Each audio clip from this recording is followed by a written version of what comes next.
We are on our way to the Meiji Shrine. The shrine is dedicated, of course, to the Meiji Emperor, to the Emperor Meiji and his consort Empress Shoken. We know that the Emperor was Meiji was the first one to modernize Japan.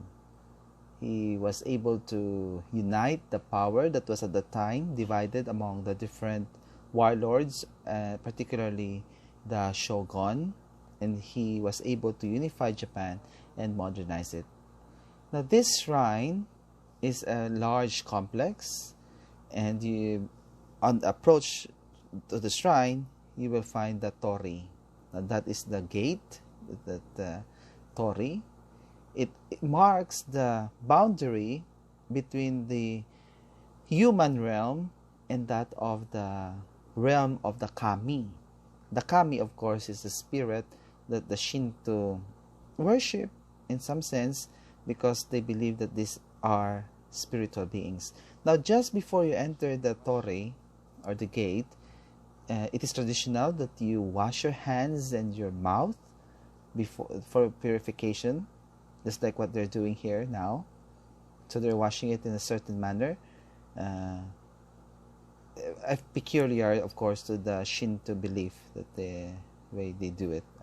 So look at it, they're washing their mouth and their hands. So let's go back to the torii. So this is a beautiful one, and on the top you can see the 3 chrysanthemum emblems. Now this one is very interesting, and we're lucky to see it. This is the procession of the Shinto ceremony for a wedding. So I believe that the one in black hat is the groom, followed by his wife or bride. Now this is the ema. We call this the ema, and usually you write your wish on there, and then hopefully the kami of the place will grant the petition. So this is a beautiful gate in front, just in front of the main shrine. Now this one again is another symbol marking the place as sacred. Now this is the main offering shrine. Unfortunately, we cannot really go and take a picture because there are policemen around, and they would call the attention of those who would take pictures of the place. This one is in the plaza, just in front of the Imperial Palace. Now we will be approaching the Imperial Palace. This is the part of the booth of the Imperial Palace complex. It's quite large, so you can see runners here. Now this is about 11 o'clock in the morning, and I was surprised that there are runners at this time of the day. You know, it's quite hot here at this time of the year when we filmed this video, and it's a bit like 23 degrees centigrade. It's a little bit hot, but they are, they still are jogging. I don't think that we can do this in the Philippines at this hour of the day. Now, this is the Imperial. Well, actually, we cannot really enter the Imperial Palace, but this is the bridge that leads to the Imperial Palace. Now, this ground actually is quite large, expansive, because this is where the ceremony for the visiting state of or head of states are done. So usually carriages or cars are passing through it.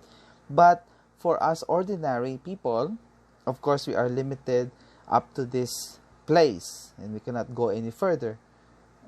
So you see, just in front of the Imperial Palace are the large, tall buildings of Tokyo. Now, the Imperial Palace of the Japanese Emperor belongs formerly to the Tokugawa shogun. And this is actually before called, the place is called as Edo, before it became Tokyo. So you can see here again the panoramic view of the buildings in front of this particular bridge in the Imperial Palace. Now, just like the Buckingham Palace in England, well, commoners and tourists are just limited at seeing the palace from afar through a gate. Can you see the pictures? Can you imagine when you visit the Queen of England? Well, you can see the Buckingham Palace, but you will be just restricted up until the gate. Now, this is almost similar to this. We are just in the gate. Now, you cannot really go or even take a pic of what is inside. So, all you see is the moat and then the bridge. No? Particularly, we call this as the Nijo-bashi Bridge.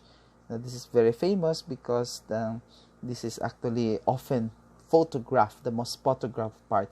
I remember when I was a little boy, my mother got a postcard of the Nijo-bashi Bridge, and I'm very happy that I was able to see the bridge in person as I visited Japan this year.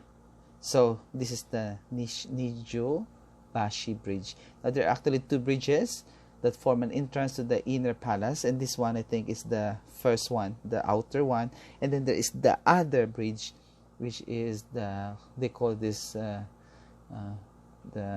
Miga Nishibashi. So thank you for watching this video.